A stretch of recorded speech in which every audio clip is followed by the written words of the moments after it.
வணக்கம். என் பேர் சைலிஷ். நாங்கள் வந்து Karapatti Nadar higher secondary school தூத்துக்குடியிலேருந்து எங்கள் டீம் பேசுகிறோம்.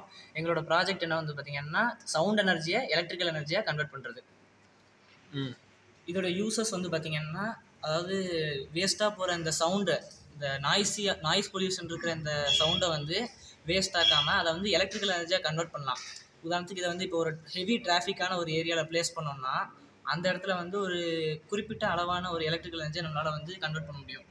இதே தான் ஆல் ஓவர் தமிழ்நாடு நம்ம வச்சோம்னா ஒரு டீசெண்டான எலக்ட்ரிக்கல் எனர்ஜி நம்மளால் ஜென்ரேட் பண்ண முடியும். எக்ஸாம்பிள்ஸ்க்கு வந்து இப்போ நம்மளால் ஹெவி டிராஃபிக் ஏரியா இருக்கிற இடத்துல வச்சா இது யூஸு. அப்புறம் railway station, airport, bus stop, அப்புறம் பெரிய பெரிய மால், அந்த மாதிரி இடங்கள்ல வைக்கலாம்.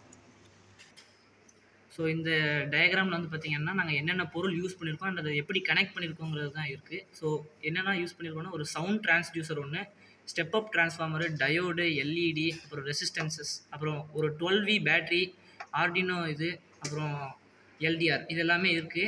இதை வந்து எப்படி கனெக்ட் பண்ணியிருக்கோம்னா இந்த சவுண்ட் டிரான்ஸ்டியூசரை வந்து இந்த ஸ்டெப் அப் டிரான்ஸ்ஃபார்மர் கூட அப்படியே கனெக்ட் பண்ணி அதோட ஒரு அதாவது ஒரு டயோடை கனெக்ட் பண்ணியிருக்கோம். அதையும் இந்த பேட்டரியும் கனெக்ட் பண்ணி இந்த ஆர்டினோட கனெக்ட் பண்ணி கடைசியாக ஒரு எல்இடியோட கனெக்ட் பண்ணி முடிச்சிருக்கோம். இப்போ இந்த சவுண்ட் டிரான்ஸ்டியூசருக்கு முன்னாடி ஒரு ஸ்பீக்கரை வச்சு ஒரு வைப்ரேஷன் நம்ம க்ரியேட் பண்ணோம்னா அது வழியாக இந்த சவுண்ட் எனர்ஜி வந்து எலக்ட்ரிக்கல் எனர்ஜியாக கன்வெர்ட் ஆகும். சரியா? அதாவது இந்த இது வந்து எதுக்குன்னா, இப்போ நிறைய எனர்ஜிஸ் இருக்குது. அதே மாதிரி இந்த சவுண்ட் எனர்ஜியாகவும் நம்மளால் எலக்ட்ரிக்கல் எனர்ஜியாக கன்வெர்ட் பண்ண முடியும். ஆக்சுவலாக சோலார் எனர்ஜி வந்து ஒரு பொல்யூஷன் இல்லாத எனர்ஜி. அதே மாதிரி இந்த சவுண்ட் எனர்ஜியும் பொல்யூஷன் இல்லாத எனர்ஜி. அதனால தான் இதை செலக்ட் பண்ணி இதை வச்சு இப்படி ஒரு எக்ஸ்பெரிமெண்ட் பண்ணுறோம். ஸோ சவுண்ட் எனர்ஜியை வச்சுக்கிட்டு இந்த மாதிரி எலக்ட்ரிசிட்டியை கன்வெர்ட் பண்ணுறது மூலயமா நமக்கு வந்து நிறைய பெனிஃபிட்ஸும் இருக்குது. எங்கள் ஸ்கூலில் வந்து பார்த்திங்கன்னா இந்த இன்டர்வல் டைமில் இருக்கக்கூடிய அந்த ஏரியாஸ், அதாவது ரொம்ப ஹையான சவுண்ட் இருக்கக்கூடிய ஏரியாஸில் இந்த இதை வந்து ஃபிக்ஸ் பண்ணி நாங்கள் அதுலேருந்து எலக்ட்ரிசிட்டி ஜென்ரேட் பண்ணிகிட்ருக்கோம். இன்னும் ஹை டிராஃபிக்கான ஏரியாவில் இருக்கிற இந்த மாதிரி டிவைஸை ஃபிக்ஸ் பண்ணி அதுலேருந்து எனர்ஜி எடுக்கிறதுக்கு நாங்கள் ட்ரை பண்ணிட்டுருக்கோம். ரைட்டா? இப்போ இன்னொரு எக்ஸாம்பிளுக்கு, இப்போ ஒரு ட்ரெயின் இன்ஜின் பக்கத்தில் நம்ம இந்த மாதிரி ஒரு டிவைஸ் ஃபிக்ஸ் பண்ணோம்னா அதுலேருந்து இருக்கக்கூடிய அந்த ஃப்ரீக்வன்சியை வச்சு நம்மளால் ஒரு எலக்ட்ரிக்கல் எனர்ஜியை கன்வெர்ட் பண்ண முடியும்.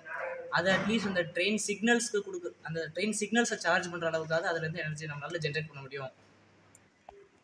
இந்த சர்க்கியூட்டை பற்றின ஒரு ப்ரீஃபான இது, அதாவது இந்த சவுண்ட் வேவை வந்து நம்ம இந்த டிரான்ஸ்டியூசர் வழியாக அனுப்பும்போது அது வந்து ஒரு வோல்டேஜ் அவுட்புட் கொடுக்கும். அதை வந்து நம்ம ஸ்டெப் அப் டிரான்ஸ்ஃபார்மர் வழியாக போடும்போது அந்த டயோடு வந்து டிசி வோல்டேஜை பேட்டரியில் ஸ்டோர் பண்ணும். அந்த பேட்டரியை வந்து நம்ம ஆர்டினோ வச்சு பவர் பண்ணி அந்த வோல்டேஜை ஆர்டினோ வழியாக போட்டோம்னா நமக்கான சப்ளையிங் வோல்டேஜ் கிடைக்கும். அது இது வந்து ரொம்ப லோ காஸ்ட் தான் அண்ட் அதே மாதிரி ரொம்ப எஃபிஷியன்ட்டானது. ஃப்யூச்சரில் வந்து எல்லாருக்குமே ரொம்ப ஹெல்ப்ஃபுல்லாக இருக்கும். தேங்க்யூ.